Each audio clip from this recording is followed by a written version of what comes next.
pero muy bienvenidos. ¿Cómo están? ¿Cómo estás? ¿Cómo estás? Una alegría enorme de parte de todos los que hacemos Saison poder volver a encontrarnos en estos espacios para dialogar que tanto nos gustan.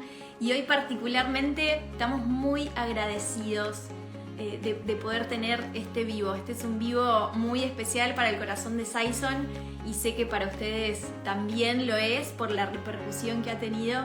Así que estamos muy agradecidos de este encuentro y de que estén ahí y de que se hayan comprometido, ¿no? con la transmisión de hoy, con el tema de hoy, ¿no? Un tema del que se evita tanto hablar, del que evitamos tanto hablar y que a la vez es tan necesario que hablemos sobre el suicidio. Así que acá estamos comprometidos con esto y les quiero agradecer por ser parte de una comunidad que escucha, ¿no? Que reflexiona, que quiere aprender. Es hermoso poder estar acá para eso, porque ese es el objetivo de este vivo, honrar la vida y aprender juntos a vivirla, a acompañar. Así que un abrazo a todos los que se están uniendo a este live y también a los que lo van a ver después grabado. Un abrazo de todos los que hacemos Saison. Ustedes saben que me suelen ver a mí acá en los vivos, pero bueno, detrás hay más de 130 profesionales en el equipo. Saben que Saison funciona en inglés, en portugués y en español, así que somos muchos de este lado y muchos de ese lado también que nos unimos en vivo en estos encuentros. Así que ahí ya los voy saludando. Se conectaron un montón que no llegué a ver, pero bueno, ahí vamos con los saludos a los que llegan. Cris, bienvenido. Lali, bienvenida. Mariana. Bueno, desde el rinconcito del mundo donde estén, les mando un abrazo desde acá. Ruby, Natanael. Bueno, el último vivo tuvimos mayoría de Colombia. Siempre en los vivos hay algún país que se conectó más, al menos en vivo.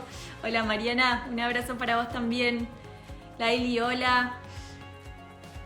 Valen, Sebastián. Bueno, hoy tal vez desde Pablo, desde Tandil, Argentina, desde El Salvador. Andre, un abrazo enorme. Hola Caru. Hola Caru. Desde Colombia siempre ahí presente. Yo imagino que va a haber mucha gente de Chile también, porque nuestro invitado Juan Pablo es oriundo de Chile, así que me imagino que muchos también se estarán conectando desde ahí, desde Estados Unidos, Servi. Bueno, un abrazo enorme de corazón a todos, los que siempre están, los que por ahí hace mucho no estaban y vuelven, y los que se están conectando por primera vez. Abrazo a Audria, Costa Rica, Tierra del Fuego. Un cariño enorme a todos. Bueno, hoy tenemos este vivo de Nicaragua. Wow, hoy hay muchos países diferentes. México, Estados Unidos también. Yami, hola. Bueno, qué lindo que estemos acá. Un abrazo, Tami. Bueno, quisiera nombrarlos a uno por uno. Se me escapan algunos, pero los estoy leyendo. Bien, y acá empiezan a llegar los testimonios, como Pablo. Pablo, qué bueno que te estés conectando. Y sí, es súper importante, como decís, que hablemos de esto. Saben que pensaba cómo resumo un poco todo lo que les quisiera contar sobre este vivo. Hemos hecho muchísimos vivos. En lo personal he disfrutado profundamente de los vivos que hacemos y de conocer a muchas personas a través de los vivos. Con algunos desarrollé una amistad muy linda, casi de mensaje diario, como con Alexandra Extravagantemente, a raíz de un vivo. Y los tengo en mi corazón, pero les soy sincera, el vivo de hoy creo que es el vivo que más me conmueve hacer, ¿no? Que es como más caro a mi corazón, no solo por la temática. Esta temática la podríamos haber tratado de muchas maneras con muchas personas. De hecho, somos un equipo de profesionales de la salud mental.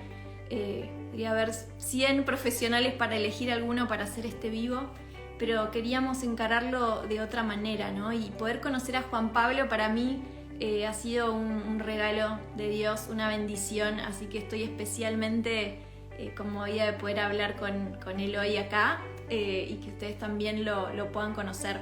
Les cuento que este es el vivo por el que más tiempo oramos y les voy a contar por qué queríamos hablar sobre esto.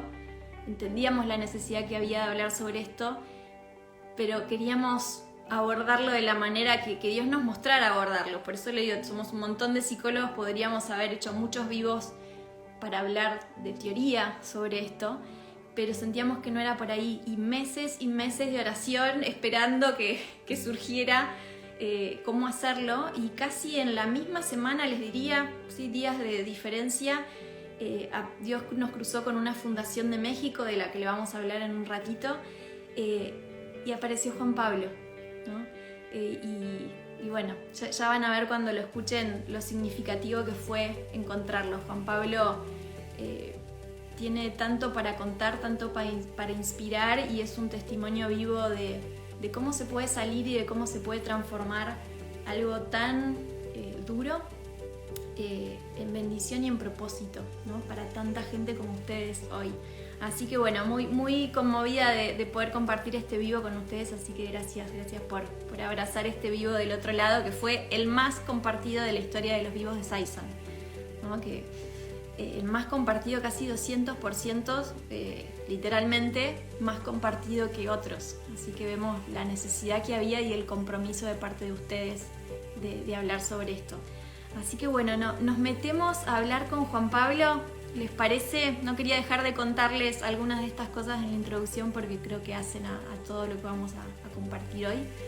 Así que lo voy a ir sumando a Juan Pablo. Ustedes saben que siempre en los vivos, en este momento, enviamos muchos corazones, muchos abrazos, muchos comentarios de amor para la persona que está dedicando tiempo a ser parte de este vivo y compartir. Y hoy, especialmente entendiendo que vamos a hablar con un superviviente al suicidio, con más razón, muchos besos, muchos abrazos, empiecen a escribir y a mandar todo ese amor para darle la bienvenida a Juan Pablo.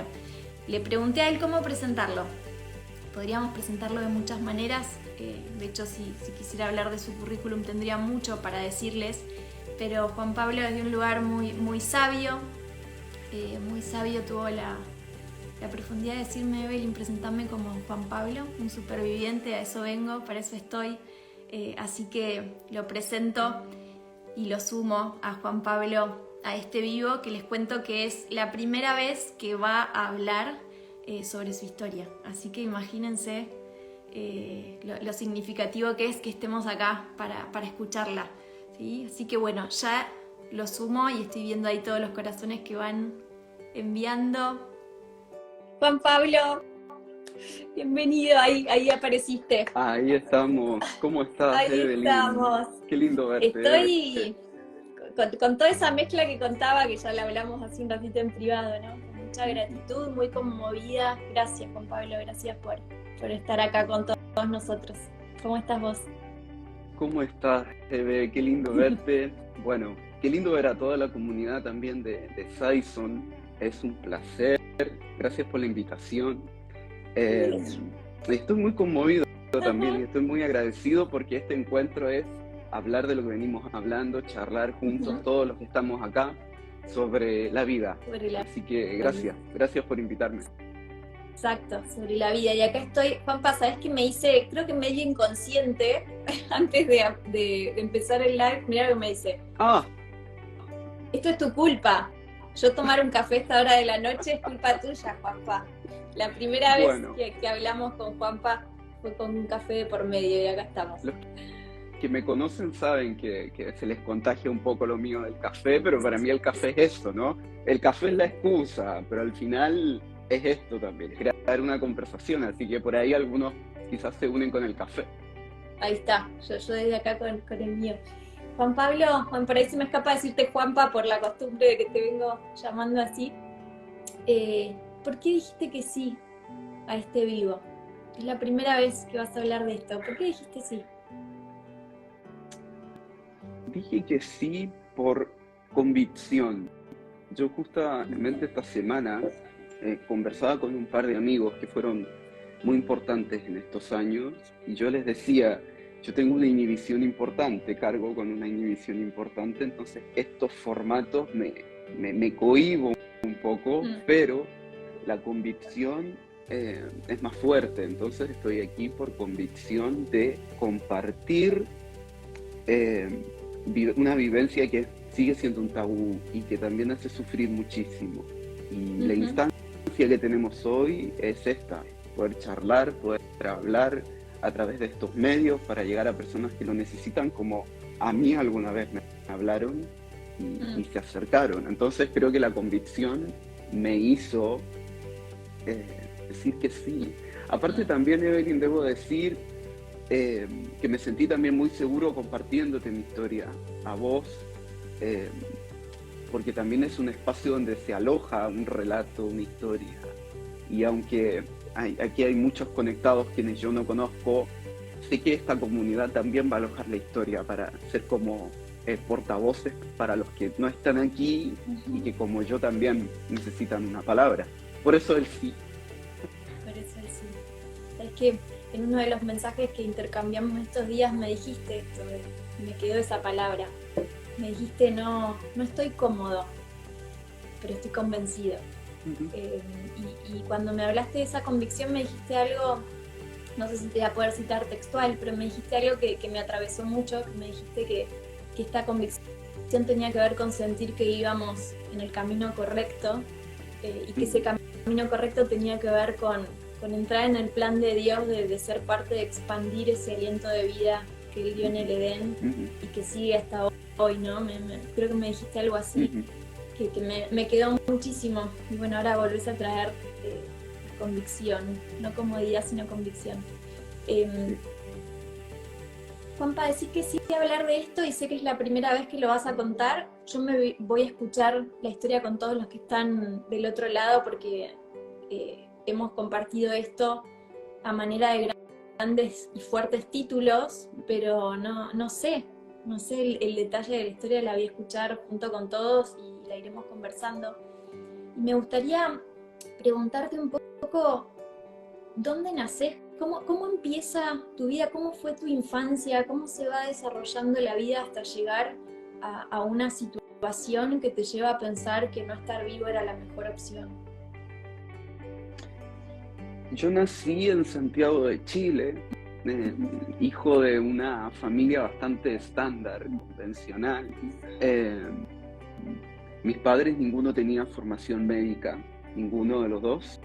Se dedicaban a distintas áreas, ambos, y bueno, era hijo de la ciudad, con todo lo que significa también vivir en una ciudad de 8 millones de personas. Y creo que ese es un detalle importante al cual quisiera volver después. Una familia bastante estándar, con muchos problemas y muchos logros y muchas alegrías. También con convicciones, con una visión de principios y una visión social muy grande. Me crié y me criaron con esta idea también, con una idea de que el otro sufre, de que el otro no tiene, de que al otro le pasan cosas y que vos podés ser la mano, vos podés ayudarlo. Eso eran discursos que yo escuché mucho en casa, pero que también los veía.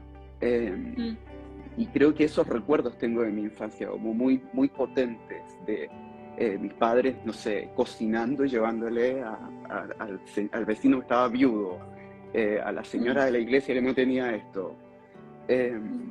Teníamos, después de la adolescencia, tuve bastantes encuentros de conversaciones difíciles y de adolescente con mis padres, pero creo que también tenía que ver con eso, porque ellos se encontraban con un hijo al que le habían dado mucho poder de hablar, de opinar, de criticar, de pensar. Y sí, fue un adolescente sin mayores rebeldías, pero sí mucha rebeldía mental, podríamos decir. Siempre fui un cuestionador, pero nací en un hogar también muy creyente. Mis padres practicaban mucho su fe. Sí, practicaban mucho su fe. Dios estaba muy presente ahí, siempre estuvo muy presente en mi crianza, en mi formación, pero a la vez estaban estos dos, digamos, discursos y acciones, ¿no? El de la fe, pero de lo social y de la fe. Pasan los años y toda esta rebeldía de la que hablás, ¿no? De cuestionar cosas, de hacerte preguntas, de debatir y de animarte a hablar de esto. tuvo que ver hacerte tantas preguntas y pensar tanto de las cosas con llegar a lugares tal vez demasiado oscuros? Sí, creo que el cuestionamiento social, el cuestionamiento familiar, me llevó a preguntas muy existenciales. Una característica de mí como hombre, y que por ahí los hombres también cuestionamos mucho, de nosotros mismos, digo, es la sensibilidad. Y sí, la sensibilidad a mí se empezó a pronunciar, se empezó a hacer presente. Y yo, bueno, me refugio en los libros. Y en cierto tipo de libros, poesía, novelas más bien del romanticismo, vi todo un mundo de la literatura que fue como rodeándome. Yo me iba a la Biblioteca Nacional en Santiago a leerle en las tardes, y me empecé a dar cuenta que me empezó a doler el mundo. Me dolía la injusticia, me dolía la enfermedad del otro, me dolía la frialdad, me dolía lo que mis compañeros en el secundario sufrían, me dolía. Y ahí me empecé a dar cuenta también que poco a poco comencé a sentir una sensación de que vivía dentro como de una botella con un tapón arriba, un corcho, y yo me sentía entreapretado y con poco oxígeno. Esa sensación me es muy potente hasta hoy, esa sensación de ahogo, de no puedo salir de aquí, de quién va a escucharme, esa sensación de que los oídos de las personas están cerrados. Creo que así fue como el hilo que fue decantando a poco a lo que me preguntaste. Ajá.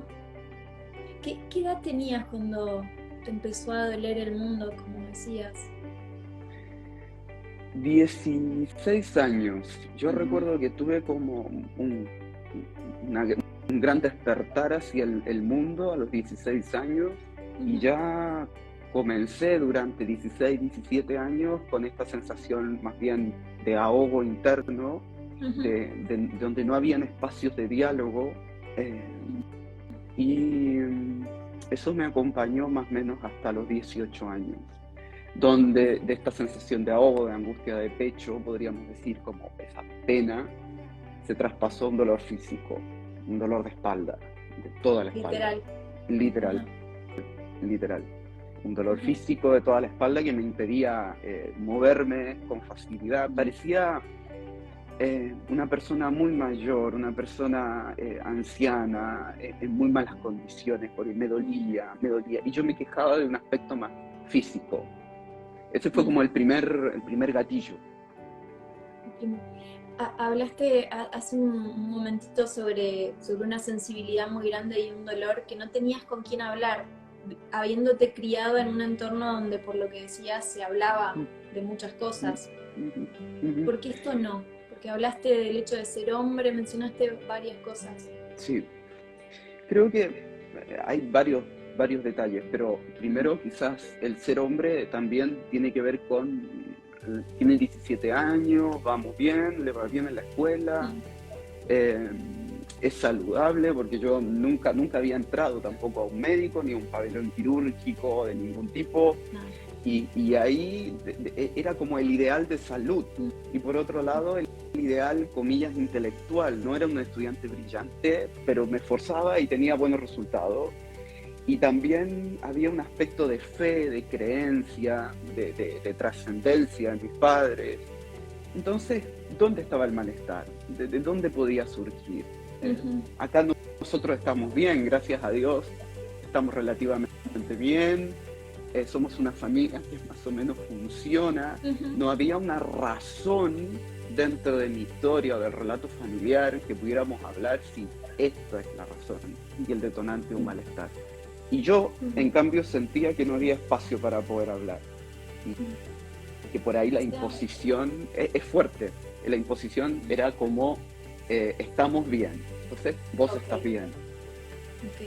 O sea, Juan Pablo, vos tenías la percepción, tenías claridad sobre lo que te estaba pasando, no es que no. La tenías, pero no había espacio para que lo dijeras, pero eras consciente.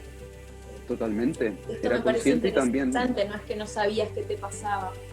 Yo sabía lo que me pasaba, y a la vez era muy difícil en estas condiciones y también lo digo con conocimiento de causa, en una cultura donde también la apariencia es importante, donde te mostrás muy bien, aunque por dentro estés muy mal, te mostrás exitoso, compras muchas cosas, muy competitivo, este ambiente muy competitivo donde yo no podía entrar y no me interesaba entrar, yo no podía decir no quiero formar parte, o dentro de mi comunidad religiosa, la verdad que esto, tengo 17 años, no me interesa, me veía muy inhabilitado para poder decirlo. Sí. Entiendo.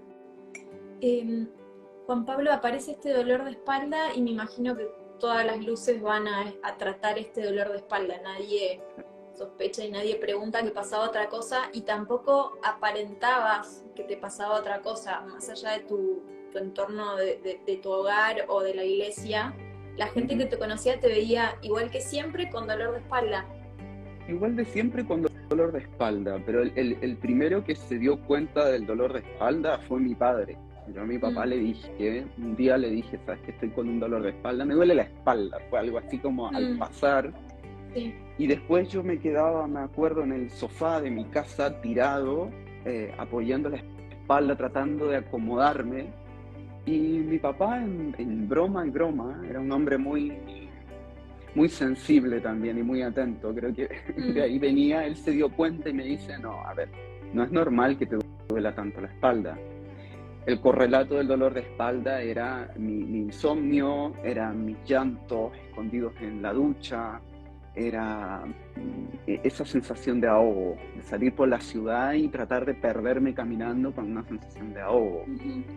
Ese era el correlato. Yo podía hablar del dolor de espalda. Lo otro, ¿cómo lo iba a explicar? ¿Cómo vos le decís que te sentís angustiado? Entonces, el dolor de espalda. Mi padre se da cuenta y vamos a un clínico. Vamos a un clínico. O sea que esto no era algo que podías mencionar con ninguno de tus amigos, o sea, no. con nadie. No. Y nadie notaba que pasaba algo más. Vas a este clínico y... Voy al clínico. ¿Qué te devuelve? Sí, voy al clínico, Evelyn, porque el dolor de espalda me dejó de cama 2 semanas.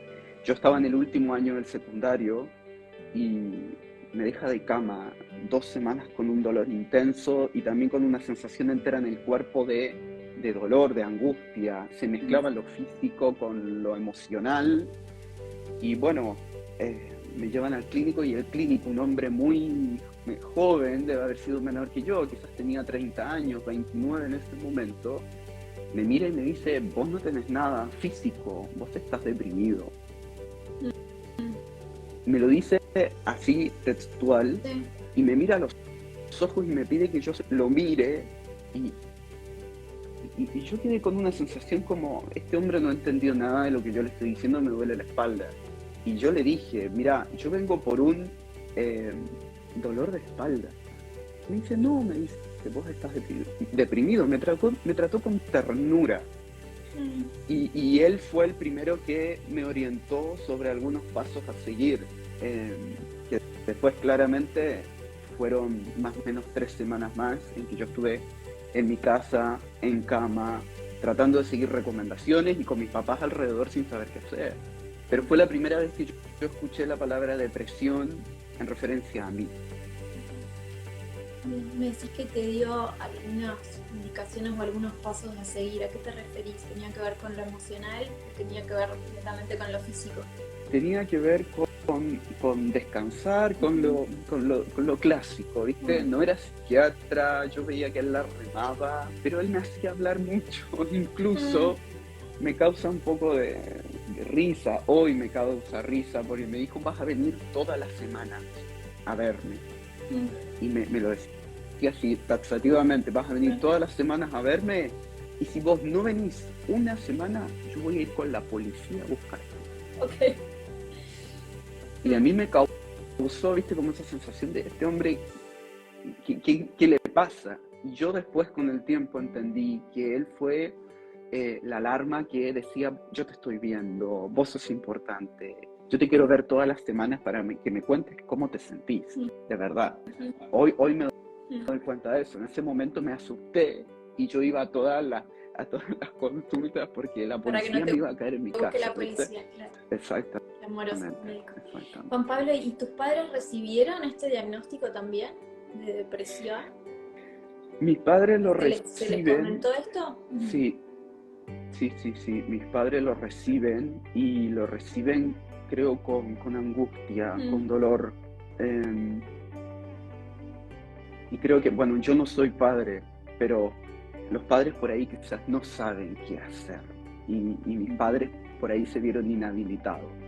Yo escucho, o sea, yo recuerdo conversaciones que escuchaba de ellos, ¿viste? Así como, ¿qué hacemos? Mirá cómo está, no come, está bajando de peso, le duele el cuerpo, ¿qué hace? No, lo llevas, no lo llevamos, le cambiamos médico. Esas eran las conversaciones muy prácticas. Y también recuerdo, tengo unos recuerdos muy fuertes de mi padre. Se turnaban con mi madre, mi padre una noche se acostaban al lado mío, abrían la cama y se metían en la cama conmigo y me hablaban.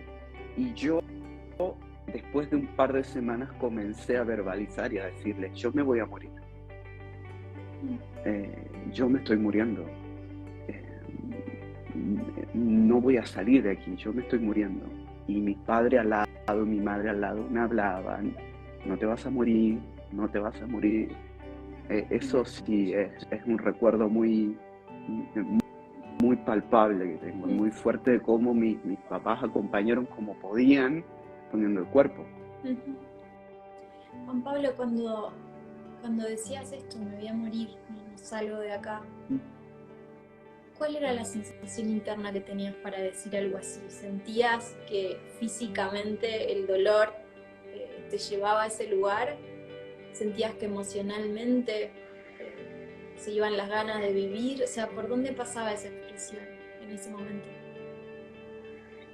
Esa expresión viene de una rotura que comencé a tener en ese momento a los 18 años, pero que después volví a sentir. Yo soy un superviviente de 3 intentos de suicidio. Y a los 18 años yo sentí que me iba a morir porque algo mío se rompía, y a los 23 nuevamente se rompía, y a los 27 nuevamente se rompía.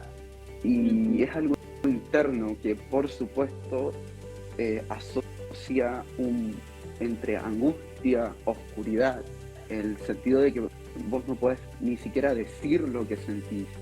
Y también, por supuesto, te duele el cuerpo, te empieza a doler el cuerpo, se te cae el cabello, la piel se te agrieta. Esa seguidilla de situaciones a nivel físico después hacen que vos te veas al espejo y digas claramente, me estoy muriendo. Estoy muriendo. Entonces yo sentía que se me había roto adentro la energía para vivir, las ganas de vivir. Era el dolor de mirar cómo estoy, no puedo enfrentarme así, algo me pasa, me voy a morir. No es un quiero morirme o busco morir, no, yo me voy a morir, me estoy muriendo. ¿Viste? Te vas apagando, y yo lo decía. Juan Pablo, ¿qué entre los 18 y hablas de los 23 y después de los 27? Entre un intento de suicidio y otro, ¿qué pasó en el medio? ¿Hubo momentos donde lograste sentirte mejor? ¿Qué impidió que ese primer intento de suicidio se concrete? Porque entre sentir que te estabas muriendo y concretamente buscar morir hay una diferencia. ¿Recordás qué marcó el paso de sentir que te estabas muriendo a buscar morir, y al no lograrlo, qué vino después que te mantuvo todos esos años? Sí. En estos 3 periodos, entre medio, bueno, a los 18 años, después de faltar un mes en el secundario, el estudiante que cumplía con todo, que era yo en este caso, el estudiante que cumplía con todo, desaparece, y el encargado espiritual de mi secundario, de la institución secundaria, llama a mi papá por teléfono No había WhatsApp, etcétera, etcétera. Lo llama por teléfono y a mí mis padres me habían regalado un teléfono chiquito de color, con tapita. Y me lo habían regalado precisamente por el miedo que tenían a que yo estuviera solo y no me pudiera comunicar con ellos. Entonces fue mi primer celular. Así fue. Entonces este capellán llama a mi padre y le pregunta, y mi padre le dice que yo estoy enfermo con un dolor de espalda, que no puedo salir, etc. Y en esas semanas yo empiezo a planear la idea de dar fin a un dolor que todavía yo no comprendía, como a los 23 y a los 27 sí empecé a comprender. Y la medicación que el clínico me daba empezó a convertirse en polvo. Yo me dedicaba horas y horas a hacer polvitos, tomaba la mitad para que mis padres vieran que tomaba algo, después polvito con cucharas, y lo iba colocando en un tupper, y creo que eso duró más o menos 15 días, y yo tan meticulosamente, también en ese sentido, y mi personalidad también es muy de los detalles, entonces yo me costaba todo, muchísimo, comer, tomar agua, y era una sensación de estoy muerto en vida. Entonces yo ya estaba convencido y seguro estaba muerto en vida. Y esa sensación también, Evelyn, que se repite a los 23 y a los 27. Y esos polvitos se transformaron en mi solución para una intoxicación. Entonces yo cuento las horas en que mis padres van y vienen de casa, hago todo un planeamiento, y en el momento preciso, este pastor, este capellán del secundario, llama al teléfono que mis padres me habían dado. Me llama a mí, Así empieza a sonar el teléfono, yo tomo el teléfono, lo tiro, el teléfono resiste, suena. 3 veces fue así, hasta que grité por el teléfono y le digo, ¡aló! Le digo así, le respondo en enojo, y era Horacio, sí, era Horacio, que una persona grande, con el cual yo sentí mucha ternura dentro de la comunidad religiosa de mis padres. Y Horacio me pregunta cómo estoy, me dice, no te he visto, y se pone a cantar. Una canción, me dice que su madre le cantaba en las noches cuando él tenía miedo. Y se pone a cantar. Y después de cantar una estrofa, me dice, estoy aquí, y me corta el teléfono. Eso fue, ahí Juan Pablo volvió, ahí volví en mí, pero no volví en mí solo. Me volví a través de Dios y Horacio, para mí. Qué fuerte, Juan Pablo. Una de las cosas que me dijiste cuando hablábamos del vivo es que querías tener esta oportunidad también para agradecer. Me imagino que cuando me decías eso, estabas pensando en Horacio, ¿no? Como una de las personas que para vos también este espacio era para eso, está siendo para eso, para decir gracias a tanta gente. Y creo que acá empiezan como las primeras perlas que queremos compartir de esperanza de este vivo, ¿no? Como un llamado telefónico y ponerse a cantar, que te escuchaba y digo, me ocurriría hacer algo así, pero él tuvo esa sensibilidad y te salvó la vida a esa edad, Horacio, con un llamado telefónico, literalmente. Literalmente en una institución donde había, no sé, 500 estudiantes, adolescentes todos. No era yo el estudiante de una institución chiquita donde no vino más y bueno, ¿qué pasó? Podía pasar inadvertido y sí, ahora que vos me lo mencionás de vuelta, yo vuelvo a rememorar algunos sentimientos de ese momento y también hace muy poco, te diré, hace 2 años quizá, un amigo muy querido me dijo, tenés que buscar a Horacio, escribirle a Horacio. Ahí empezó todo un proceso también de sanación del último tiempo, pero una llamada de teléfono, como vos decís, un gesto, ¿no? Un gesto que muchos deben decir, bueno, a mí me salvó la vida. Él no se enteró en ese momento ni en los años siguientes. Entonces, una pero llamada hace de 2 teléfono. años. Exactamente, Wow. exactamente. Sí. Sí. Y Juan Pablo, vos estás muy en este tema y podés decirlo mejor que yo aún, pero hay muchas historias de supervivientes que narran esto, ¿no? Un llamado, un gesto, y por eso como comunidad nos llena de esperanza poder aprender estas cosas. Y esto que decías, ¿no? Ser la mano de Dios para alguien que siente que está muerto en vida es un llamado. Es tan profundo y tan simple como eso. Sí. Las acciones, ¿no? Las acciones y el cuerpo del otro son los que salvan al suicida. Y lo digo con conocimiento de causa durante los 3 intentos. Los 3 intentos fue un otro salvándome. Entonces, lo que decís es muy importante. Cuando hablas de un otro salvándote, ya conocemos a Horacio,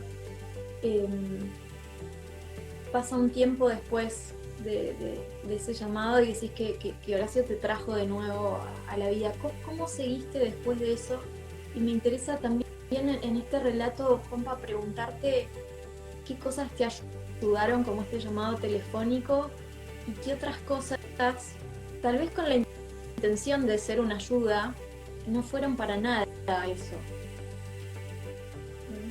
Yo encontré refugio en ese momento en la literatura, que fue mi primera formación profesional.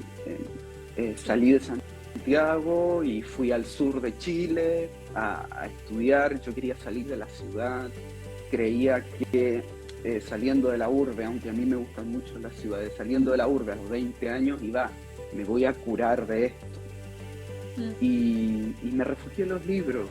Me refugié en los libros que hasta hoy son un refugio importante en mi vida, los libros. Y de alguna manera también concebí en ese momento la idea también de encontrar una formación profesional, una vocación. Con los adolescentes, hice clases en el secundario, inspirado también por otros profesores de mi secundario y por Horacio, por supuesto. Porque empecé a darme cuenta que lo que me pasaba a mí, después en las prácticas, etcétera, le pasaba a otros.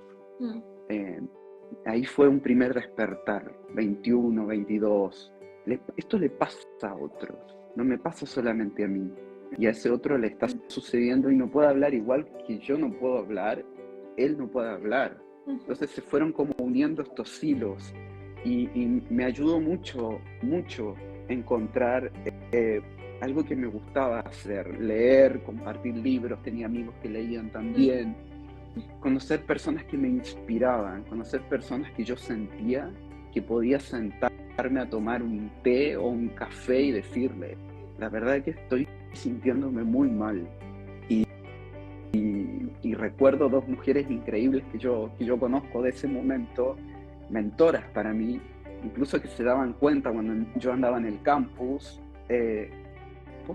a vos te pasa algo. Y esa sensibilidad también me inspiraba y me sentía que era visto, que las personas me veían. Y creo que también ahí hay un ejemplo para nosotros, ¿no? El ver al otro, el verlo de verdad, observarlo. Y en este intento también, por otro lado, como vos me preguntabas, está todo el asunto también del silenciamiento, que es algo que yo siempre menciono en estos espacios, ¿no? El silenciamiento y el silencio como 2 aspectos distintos, porque hay momentos en que uno ante su dolor guarda silencio y dice, no quiero compartir esto porque la verdad no me hace bien, al otro no le hace bien escuchar. En cambio, el silenciamiento es esta línea que viene desde arriba y que uno muchas veces siente como violencia. Y también sentí desde los 17 años, cuando fue la primera vez que tuve un intento durante muchos años después, hasta hace muy poco, el silenciamiento. Como vos no te podés sentir así, no cuente que te estás sintiendo así, no compartas esta historia así públicamente, no escribas eso. Más que nada en medios donde uno se sentiría cobijado o refugiado, para mí no fue así. Lamentablemente creo que el prejuicio estuvo en mi historia y hasta hace muy poco muy fuerte, con frases también muy fuertes. El fugado de un psiquiátrico, el peligroso, el que no tiene la medicación y por lo tanto sos un peligro público, o decirle a quienes me acompañaban también eso, ¿viste? Entonces, las palabras también se vuelven cuchillos y uno cuando está enfermo, claro que sí. Con Pablo pensaba esto del silenciamiento y en contraposición a eso, estas dos mujeres hermosas que se cruzaron en tu camino, que te preguntaron simplemente, o sea, vos no estás bien, o sea, no solamente lo vieron, sino que se acercaron a decir eso, que a veces uno dice, bueno, ¿cómo ayudo? ¿Cómo me acerco? Tal vez uno puede percibir que alguien no está bien, pero a veces pensamos tanto qué hacer con eso que percibimos que terminamos no haciendo nada por miedo a equivocarnos, por miedo a hacer daño, por miedo a invadir. Y esto que te traes me parece tan profundo, en una pregunta tan, no te veo bien. Lo peor que puede pasar es que vos hubieras dicho, no, estoy bien, y ahí se terminaba el tema. Pero a vos eso te marcó, esa pregunta, que esa persona no se haya quedado solo en pensar o en verte y suponer, sino en tomarte ese minuto de preguntar. Sí, una de ellas, Lilian, ella siempre, con una sensibilidad muy grande, ella se me acercaba y me decía, vos no estás bien. Y eso terminaba en desayunar en su casa un domingo. Ella era profesora de la facultad. Los estudiantes la amábamos por esas preguntas. Vos no estás bien, a vos te pasa esto. Y una tarjetita que te regalaba con un chocolate. Pero era un interés genuino, un interés de acercarse y decir, a vos te pasa algo, pero yo de verdad te quiero acompañar. Y en eso podés hacerte responsable de uno, pero con ese uno haces la diferencia. Por ahí no queremos decirlo porque no me quiero hacer cargo, comillas, pero de uno, y haces la diferencia. Y la otra es Stephanie, y Stephanie también, ella, su marido, de llevarme a su casa, hacer de su casa un refugio, de charlar mientras ella cocinaba, ¿viste? Estos lugares que son oasis cuando vos tenés el corazón partido. Yo tenía 23 años cuando fue el segundo intento, y en ese intento que fue salir a la ruta, punto, a las 1 de la madrugada, aparece un desconocido y me agarra de la capucha y me tira hacia el campo, así, crudamente y literal. En ese momento que yo quedo tirado en el suelo, ahí, metido en la nada, en el campo oscuro, yo retomo mi vida sin que ellas se enteren de esto. Nunca lo supieron, imagino que lo van a saber ahora, por ellas. Wow.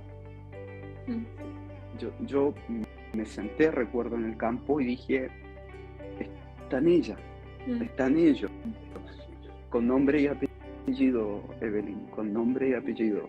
No es un asunto así, la comunidad, viste, como la gente, no, con nombre y apellido. Y yo me acuerdo que me senté, el tipo que me tiró nunca lo vi, no sé quién era, creo que era un estudiante, porque después me encontraba alguien y decía, parece que es él, me voy a acercar, y él me rehuía. Pero me senté y dije, puedo volver, porque están ellos, están ellas. Me salvaron la vida sin saberlo. Sí, sin saberlo, y Juanpa, era muy fuerte el tema de la soledad, ¿no? Y de no sentirte visto, porque cuando lo que te trae de nuevo a la vida es, están ellas. De base estaba este sentimiento muy fuerte, ¿no? Que lo traigo porque te pasó a vos y es lo que sienten muchísimas de las personas que piensan en quitarse la vida e intentan quitarse la vida. lo logra sí, muchas, ¿no? Es como el sentimiento de soledad, esto que estás describiendo, la importancia del otro, de un otro que se acerca. sí. Eh, Lamentablemente, bueno, las estadísticas lo muestran, ¿no? Y hablándolo desde otro lugar, lamentablemente el aislamiento, esta soledad subjetiva, ¿no? Estar rodeado de Ujú, personas, me siento solo, vivo ujú, aquí en un edificio, en una ciudad de millones de personas, pero estoy solo, ujú. eh, es morir en vida, es muy cruel. Y claramente uno agradece el tener estas instancias para poder dialogar y convocarnos, pero necesitamos de alguien que te toque, que te abrace, que te vea, que te invite un café, que te invite a charlar un rato. Ujú. Lo que nos pasó en pandemia y que creo que ya existía desde antes, pero que ahora estamos viendo como los resabios, ¿no? Sí. De este hambre de cuerpo que Ujú. empezaron a hablar los expertos, que nos faltaba que alguien nos abrazara. Es así, yo lo sentí, yo soy alguien muy del abrazo apretado, siempre se ríen mis Es tu amigos de esa frase, expresión tu frase, Juanpa. del Te apretado, mando pero a un mí, abrazo apretado, es el saludo de Juanpa. Ujú. sí, pero ¿sabes qué? A mí me salvó el Sí, abrazo apretado, entonces exacto. yo creo que yo le digo al otro de verdad, y cuando lo veo, yo soy súper de abrazar, mis amigos saben, y Ujú. esa hambre de cuerpo que teníamos antes de la pandemia se agudizó y ahora lo vemos, nuestros adolescentes, nuestros adultos mayores, que están con cifras de suicidios altísimas. Y, Ujú. y uno dice, ¿qué nos está pasando? Es eso, el hambre del otro, del otro que también te constituye, que nos constituye como humanos, que nos hace sentir amado, querido, visto, el otro. El otro, el otro. Te escuchaba, Juanpa, y pensaba en Jesús, en el toque de Jesús, ¿no? Como parte de la sanidad que llevaba, ¿no? Tocar al leproso antes de sanarlo, o sea, el toque con los Ujú. discípulos, o sea, la Biblia habla mucho de esto y ahora lo traes, ¿no? Lo traes con lo que estás contando de una forma muy concreta y muy bajada a la hora, era eso. De eso, en eso estaba pensando Jesús, eso sabía cuando hacía lo que hacía. Sí, Eh, sí, clave esto sí, que estás sí. compartiendo. Perdona, ibas a decir algo. Solamente iba a decir, Sí.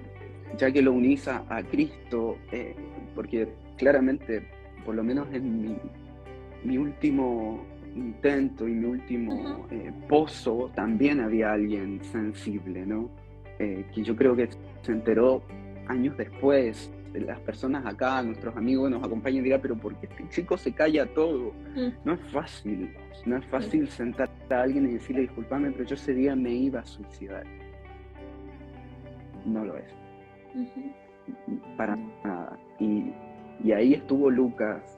eh, claro, llegué a mi casa en un momento en que yo tenía hasta la carta escrita.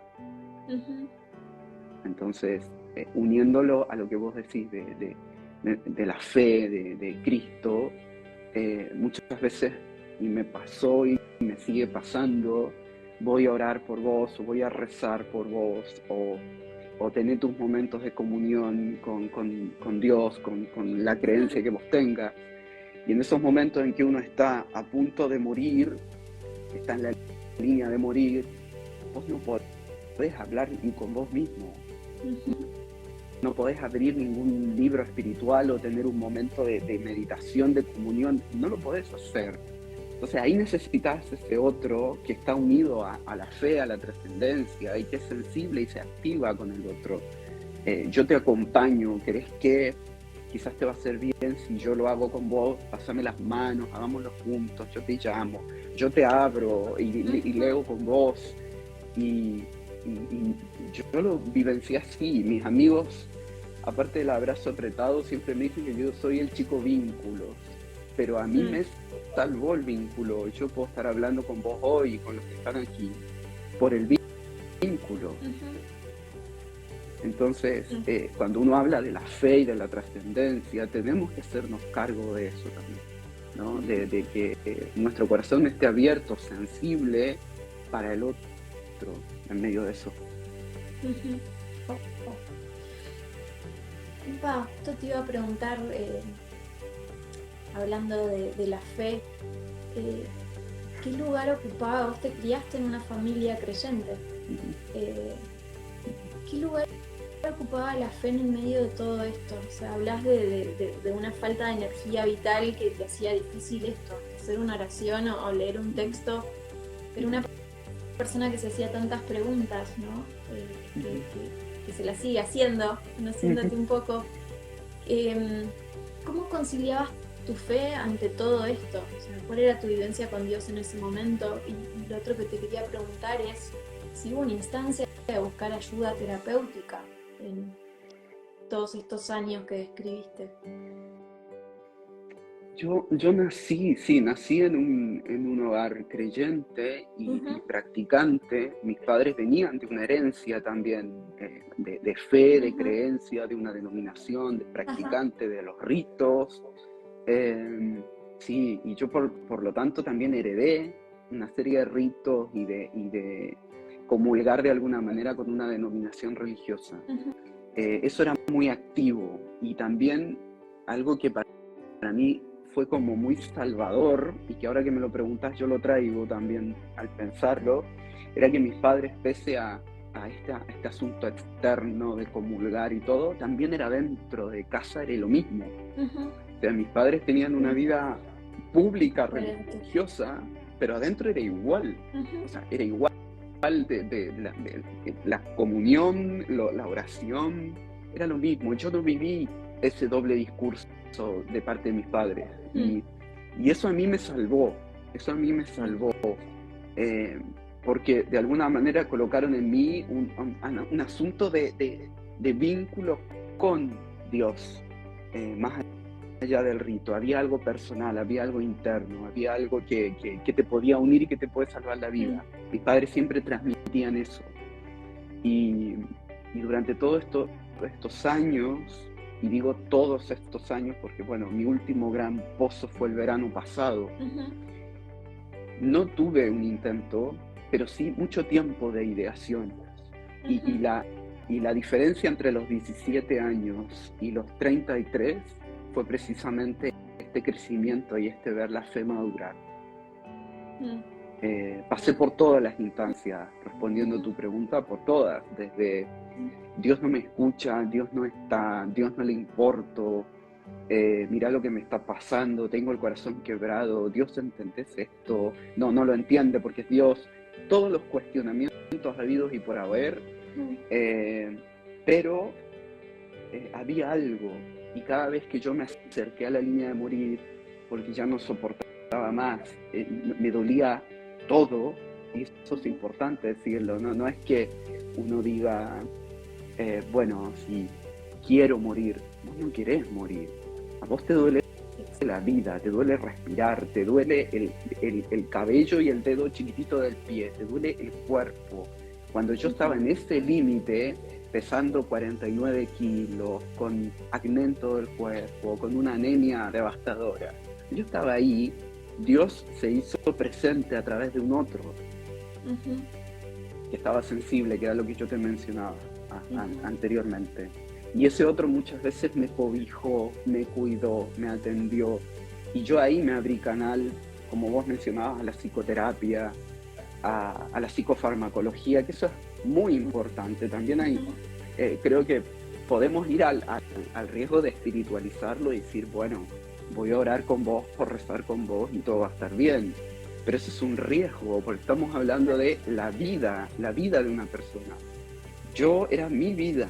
En el último pozo, el gran último pozo que tuve, que fue el peor, para mí fue el peor que yo he vivenciado, el peor. Estuve un mes encerrado, 4 semanas en cama, y después de meses, 4, 5, 6 meses con ideación, precisamente hubo alguien que yo adoro con todo mi corazón, que es el hermano de mi alma, que me llevaba a la farmacia, que esperaba que yo comprara la medicación, que me preguntaba si había visto a mi terapeuta, si preguntaba si yo había visto al psiquiatra.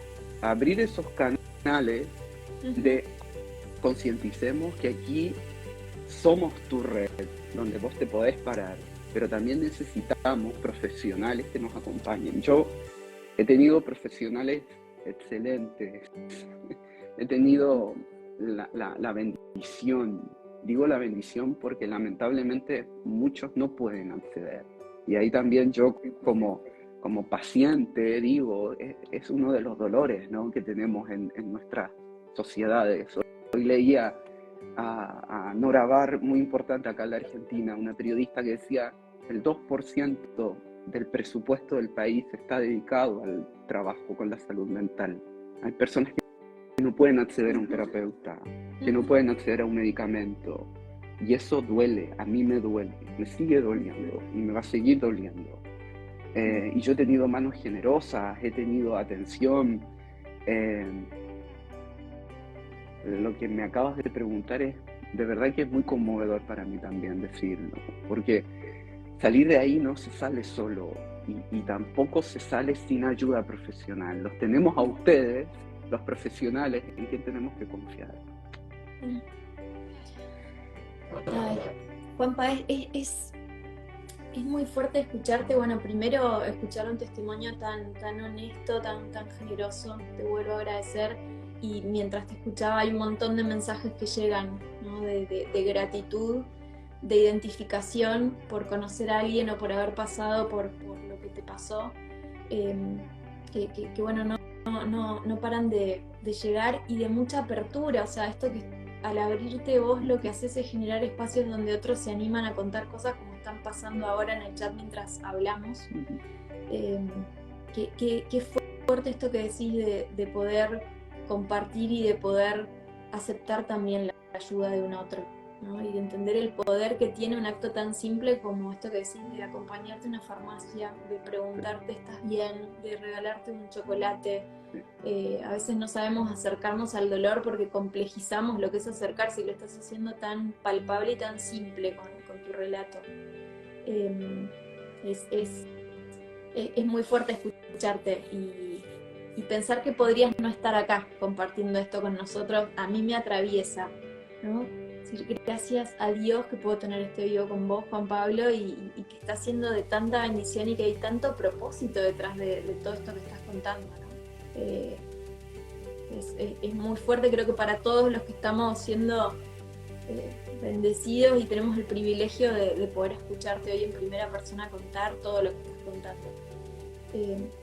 En tu relato, Juan Pablo, creo que los que estuvieron escuchando con atención captaron un montón de mitos que hay detrás del suicidio, y también un montón de herramientas para saber qué hacer si uno está pasando por algo como esto, qué hacer si sospecha que alguien está pasando por algo como esto, o si sabe concretamente qué está pasando, cómo acercarse. Diste un montón de ideas. Incluso esto último que decís de la posibilidad de acceder a ayuda profesional o no, hoy vamos a hablar de eso porque no queríamos solamente tocar el tema, sino dar recursos, inclusive recursos gratuitos para que puedan acceder a ayuda. Al final del video vamos a hablar de varios recursos gratuitos, así que quédense ahí porque queremos compartir esto con Juan Pablo, con ustedes. Pero me gustaría, Juan Pablo, si bien fuiste mencionando un montón de cosas, pasar en limpio, ¿cuáles son los grandes mitos detrás del suicidio? O sea, las cosas que vos habiendo no solo vivido esto, sino que después, y vamos a contar esto, Juan Pablo no solo es psicólogo, sino que es especialista en clínica del suicidio. Él transformó todo este testimonio en hoy poder dedicar su vida a acompañar a otros. Entonces, desde este lugar, Juan Pablo, ¿cuáles son las grandes mentiras que creímos sobre el suicidio que hacen que acercarse a regalar un chocolate, invitar a tomar un café a alguien, no parezca una opción que puede salvar una vida, ¿no? Y uno no sepa qué hacer? ¿Qué mitos podríamos compartir hoy? Es muy importante, creo, muy importante, convocar que el suicidio y mencionar que el suicida llega al acto por múltiples factores. El suicidio no tiene una razón. Y comúnmente las personas dicen, ¿por qué se suicidó esto? No sabemos. No. Son Exacto. múltiples factores, y cuando hablamos de múltiples factores van desde lo biológico, lo social, lo laboral, lo espiritual, lo existencial, lo psíquico. Ujú. Entonces, por eso la atención al suicida y el acompañamiento al suicida tiene que ser desde todos los ámbitos. Y alguna persona, muchas veces tenemos miedo porque yo no soy especialista, ¿cómo le voy a preguntar o cómo Ujú. lo voy a invadir? Y ahí derribamos un mito. Del suicidio sí tenemos que hablar. Es así de, Exacto. es así de tajante y así de claro. El suicidio se debe Tenemos hablar que hablar. así, Sí. con Exacto. la palabra bien puesta. Incluso cuando uno sospecha que alguien está eh, con comportamientos extraños que van desde un aislamiento, que van desde un encierro en los adolescentes, que va desde las autolesiones, o que incluso va también de regalar asuntos personales, Ujú. despedirse con mucha fusividad, hablar en pasado, todas esas señales en los discursos: vos vas a estar mejor sin mí, cuando yo no esté ustedes van a estar tranquilos. Es sentar a la persona y preguntarle claramente: ¿vos estás pensando en suicidarte? Exacto. Así, sin rodeos. Ujú. Sin rodeos, porque ahí gestamos un puente, que era lo que yo mencioné desde mi experiencia al comienzo, ¿no? Esta sensación física a la cual no puedes poner palabra. Y ahí cuando la Ujú. persona tiene a un otro frente que de verdad lo quiere escuchar, sin minimizar, sin enjuiciar, sin castigar lo que va a decir, y vos le podés expresar: Ujú. estoy pasando un mal momento, y el otro lo recibe, aquella ideación, aquella oscuridad comienza a descender, Ujú. comienza a descender. Uno siente un alivio, lo pude contar, sí, estoy ideando, estoy planeando, lo he pensado. Ese es un puente, Exacto. que es la primera puerta que se abre para buscar sanación. Y ahí hay un mito, que es lo que vos preguntabas y mencionábamos aquí, ¿no? De no hablar por el efecto del contagio, ¿no? Se habla mucho esto de instancias así, contagian. Eso está muy estudiado y muy comprobado, que no contagian. Lo que contagian son otros asuntos que ligan al morbo. Pero poder Ujú. hablar de estas instancias coloca a las personas en un lugar también de salud, de comunidad, de responsabilidad, de empoderamiento.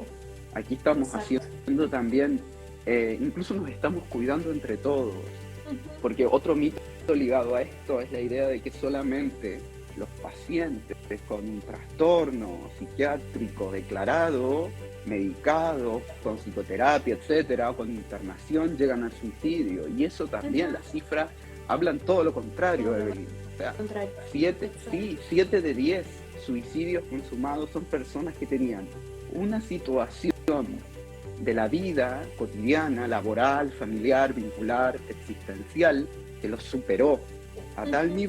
nivel que creen que ellos no tienen las herramientas para sobreponerse y salir adelante. Herramientas personales o herramientas también sociales y comunitarias. O sea, yo no Ujú. puedo salir porque quedé sin empleo, no puedo pagar el alquiler, no hay nadie, absolutamente nadie que me ayude, entonces muero. Estoy desesperado, estoy angustiado, se cierran los canales.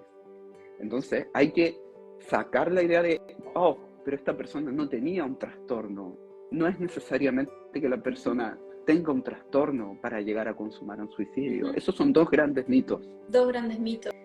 Y de esta estadística que compartías, Juan Pablo, también es interesante saber que la mayoría son hombres y tiene que ver justamente con lo que contabas en tu relato, ¿no? Este silenciamiento, ¿no? Sí, Que se da sobre todo en los hombres, ¿no? De no poder expresar los sentimientos, de no conectar con sí, las emociones, de ser macho y ¿no? Hay mucho de esto también dentro de, quería agregar eso, esta estadística que compartías recién, que realmente es alarmante, el índice de sí, suicidio en hombres.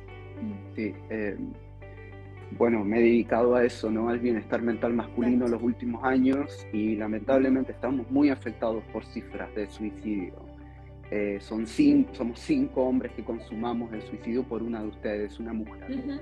Eh, y es demasiado, es Es demasiado. demasiado.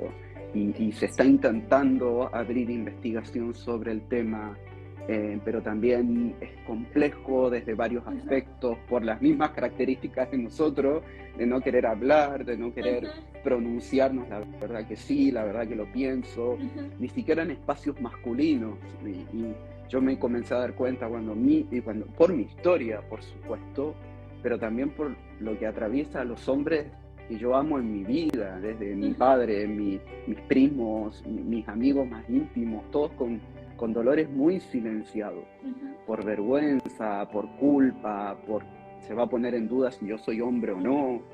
Entonces llegamos a consumar un suicidio sin palabra, sin respaldo, sin ayuda, siendo que es absolutamente prevenible. El suicidio es absolutamente prevenible. Subrayamos esto, el suicidio se puede prevenir absolutamente. Exactamente, yo siempre digo, el suicida imagina una pared, una puerta, está la puerta ahí, dice esta puerta es cierta, ahí por ahí voy a salir de esta situación, corre y choca con la pared.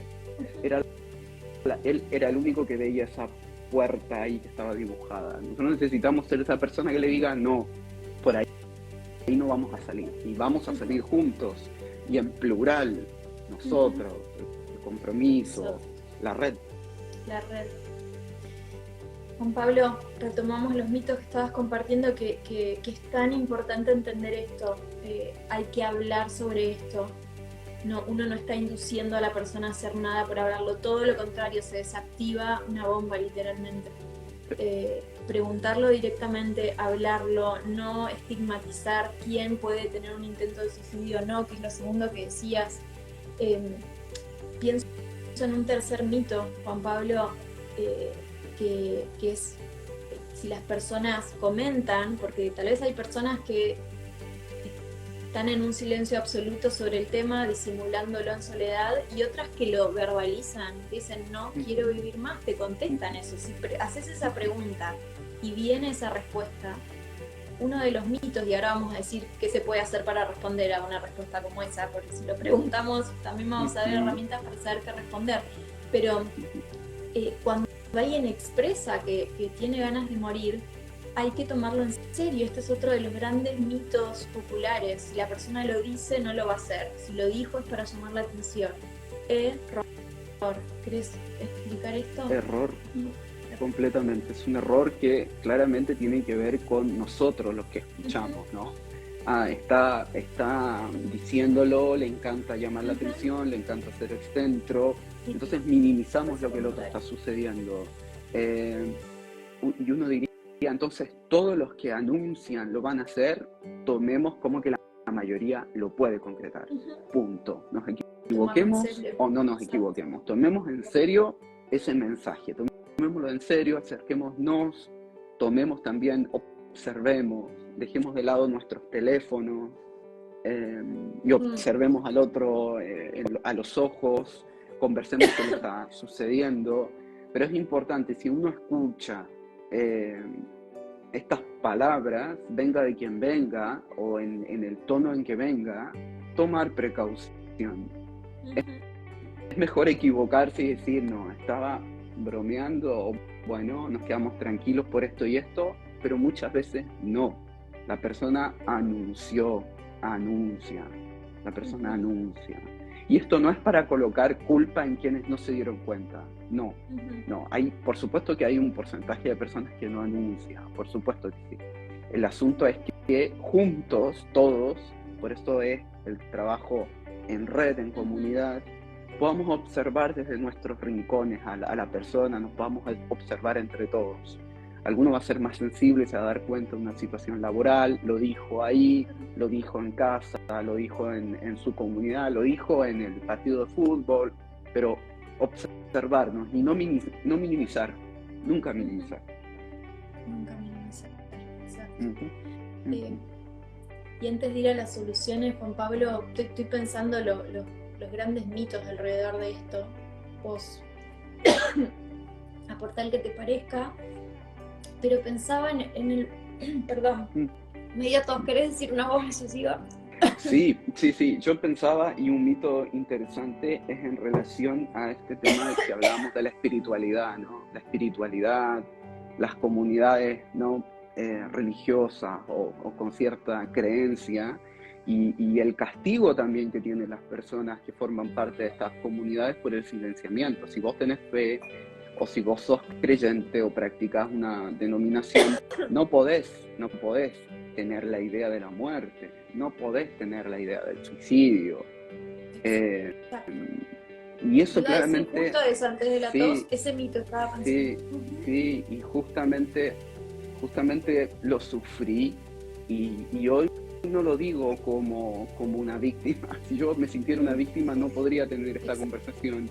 No lo digo como una víctima, pero es algo que en medio de toda esta conversación, que para mí también tiene un dejo de mucha, me conmueve, algo que me da mucho malestar, mucha molestia, es el silenciamiento de las comunidades religiosas sobre el tema, al nivel de no mencionar que un feligrés o alguien que participa murió por suicidio.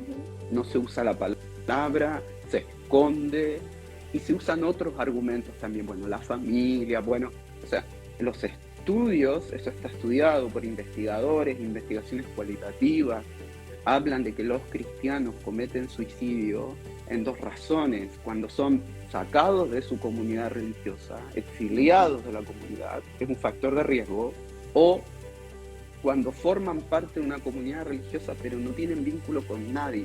Voy a la reunión, me siento, me voy. Vuelvo la semana siguiente, me siento, me voy. Muchas personas dirán, pero tenía fe. Yo lo veía en las reuniones de nuestra comunidad. No tenía vínculo con nadie. O sea, el factor protector de la religión o de la espiritualidad no tiene que ver con formar parte, tiene que ver con entablar redes, vínculos. Volvemos al vínculo, ¿no? Entablar vínculos, entablar redes, que el otro se preocupe, esté bien, esté mal, y no de esta búsqueda de aparentar, ¿no? Desde una mirada de qué van a decir de mí si reconozco esto.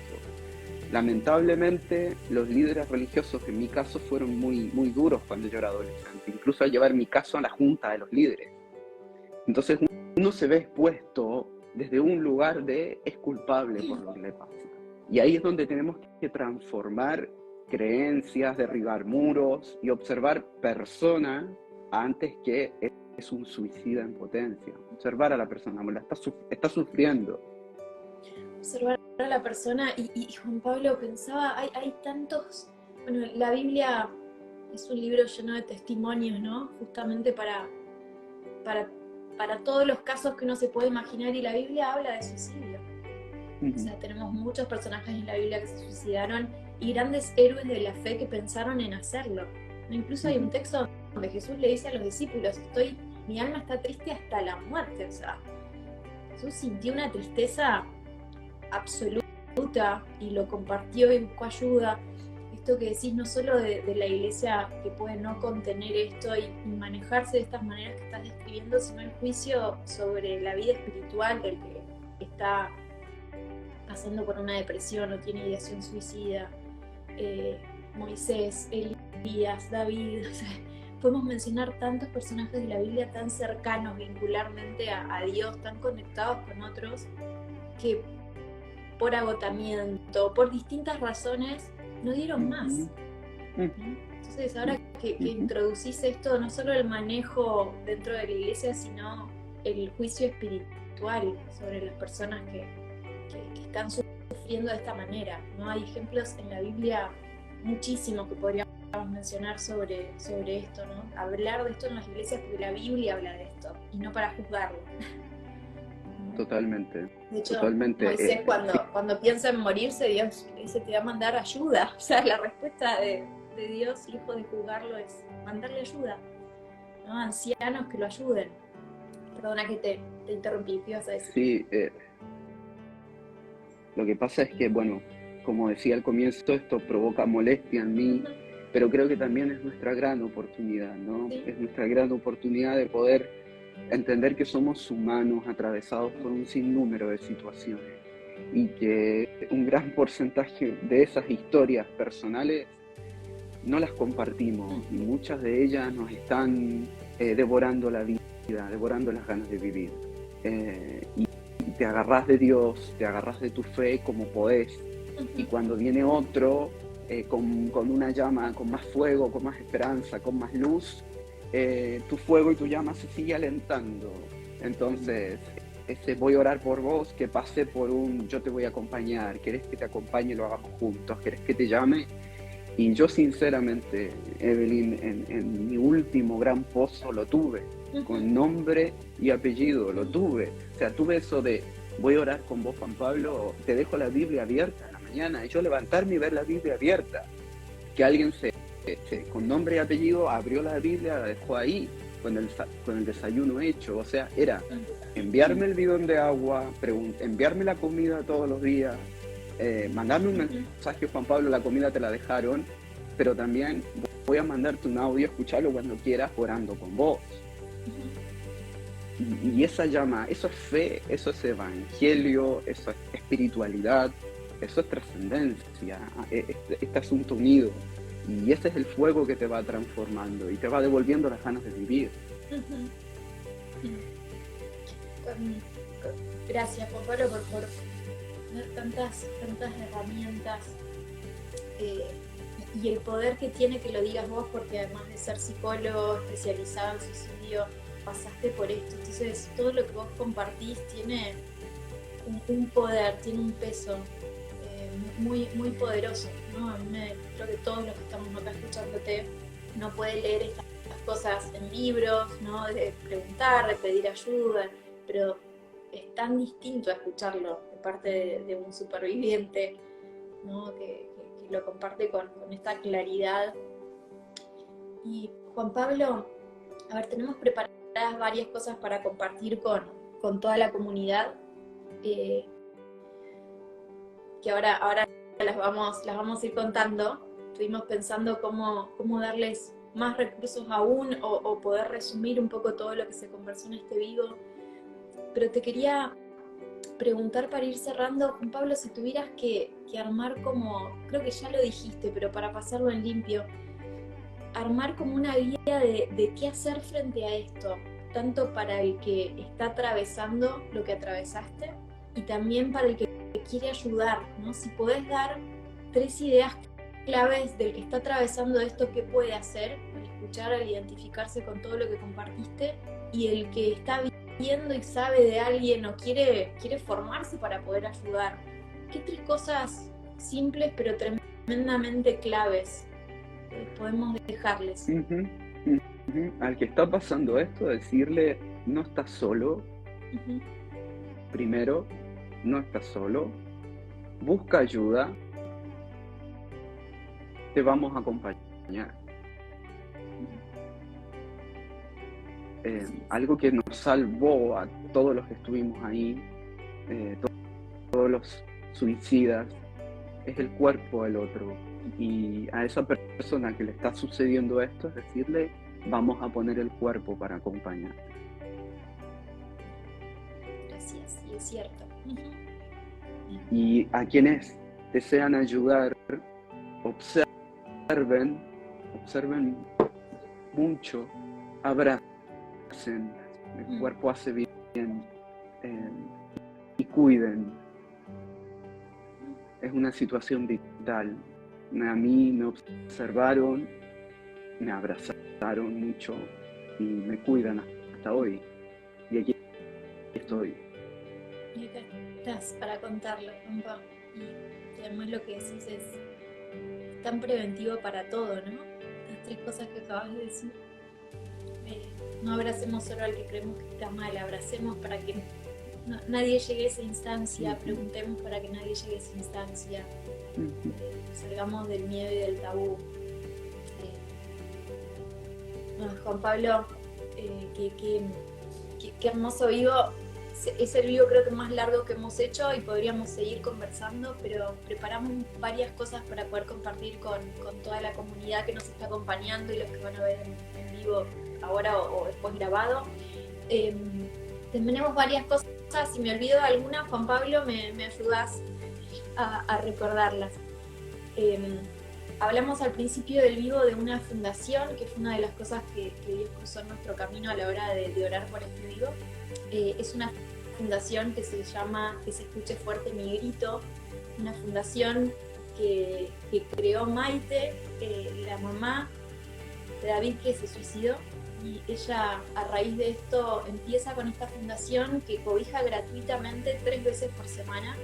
Hay distintos grupos que vamos a publicarlos ahora, espacios para poder hablar de esto. Tanto una persona que está atravesando un dolor muy fuerte, que está pensando en quitarse la vida, como para familiares como personas que quieren acompañar. Esta fundación tiene distintos grupos gratuitos que funcionan todas las semanas, que vamos a dejar toda la información ahora en las historias cuando cerremos el vivo y lo subamos, para que ustedes tengan el dato de la fundación, tengan el link de acceso directo a cada uno de los Zoom que les comenté. Son distintas salas temáticas, pueden elegir a cuál entrar, los horarios, vamos a dejar toda la información ahí. Esta fundación no solo genera estos espacios de diálogo, sino que también hace el acompañamiento post sesiones grupales, ¿no? Para que se pueda recibir la ayuda profesional que se necesita, y ahí es donde como Saison entramos a colaborar con esta fundación para ser parte de esa contención, de ese proceso que esta fundación especializada en esto tiene tan bien armado. Así que le vamos a dejar toda la información sobre Que se escuche fuerte mi grito.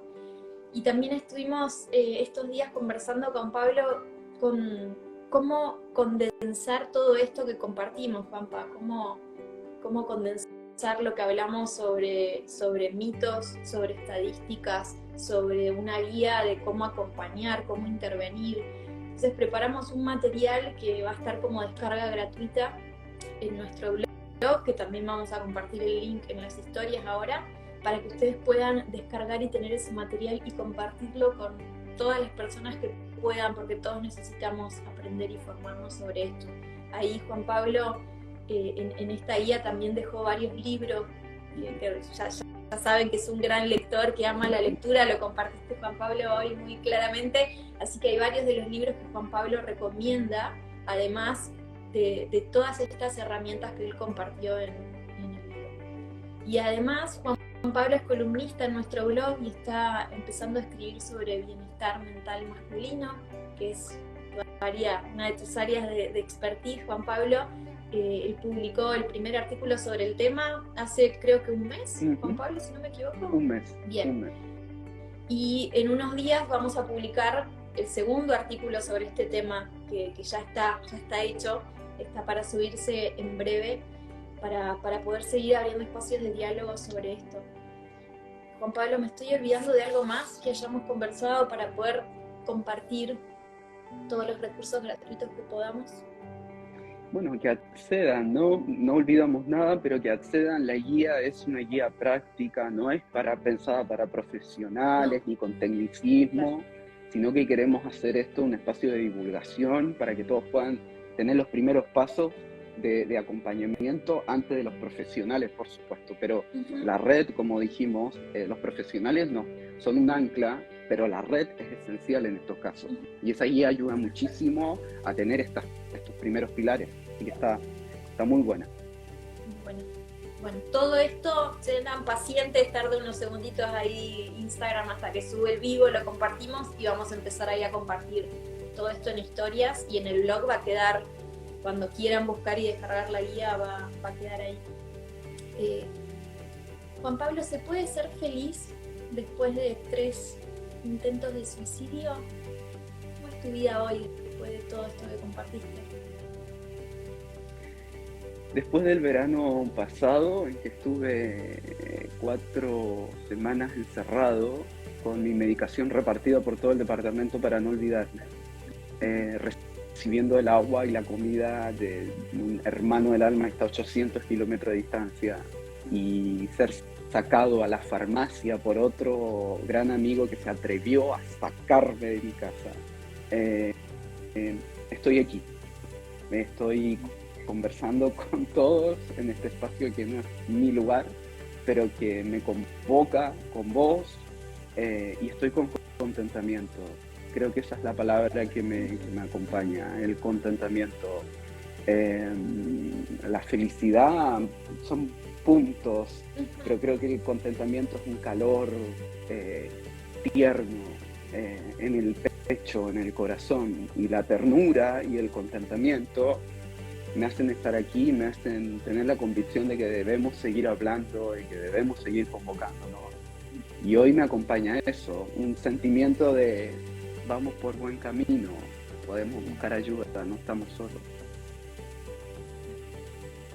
Gracias, Juan Pablo, por esto último que me decís, que me parece tan realista, ¿no? Porque no te puedo escuchar, y los que te conocemos, y uno podría hablar de tu formación, tenés 3 títulos universitarios y todo lo que has recorrido, me puede decir, bueno, te escuchas en este lugar y ya está, ¿no? Y la vida es esto, es el contentamiento y no buscar picos, y no vender una vida Disneylandia que no existe, sino abrazarnos, acompañarnos en los días buenos y en los días malos. Es un gran mensaje.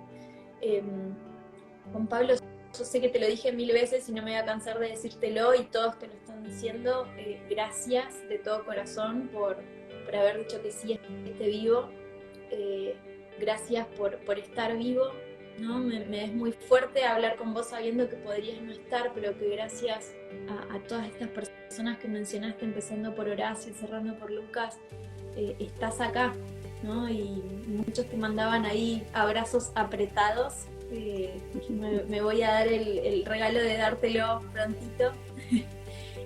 Pero gracias de corazón, y gracias por darle tanto sentido a lo que viviste. A mí es muy fuerte que hoy te hayas recibido como psicólogo hace poco, que estés haciendo esta especialidad en clínica del suicidio, que estés comprometido con hablar de bienestar mental masculino, que tengas tanta verdad y tanta honestidad para compartir. Es impresionante lo que Dios ha hecho en tu vida y lo que va a seguir haciendo, y nos bendecís muchísimo, tu vida nos bendice muchísimo. Así que abrazo apretado, querido Juan Pablo, un regalo de la vida conocerte, y sé que todos ahí están enviando más abrazos para vos. Bueno, hay personas muy queridas, y hay personas increíbles, hay personas que no conozco, pero bueno, creo que estar acá también es ponerse a disposición y hacerse responsable, y me hago responsable también de esto. Y con nombre y apellido puedo dar gracias. Vi recién ahí a alguien que entró con nombre y apellido. A vos, Eve, un abrazo apretado que te lo voy a dar prontito. Y a todos también, un abrazo apretado. De esos que salvan y que honran la vida. Exacto. Para eso estamos acá, ¿no? Para eso estamos. Bueno, me dice Juan Pablo, un abrazo apretado a todos. Gracias, comunidad, por elegir aprender, por elegir crecer juntos. Ha sido hermoso compartir este tiempo y saber que queda grabado para seguir profundizando. Quédense ahí, estén atentos a todo lo que vamos a subir para que tengan y compartan. Abrazo a todos.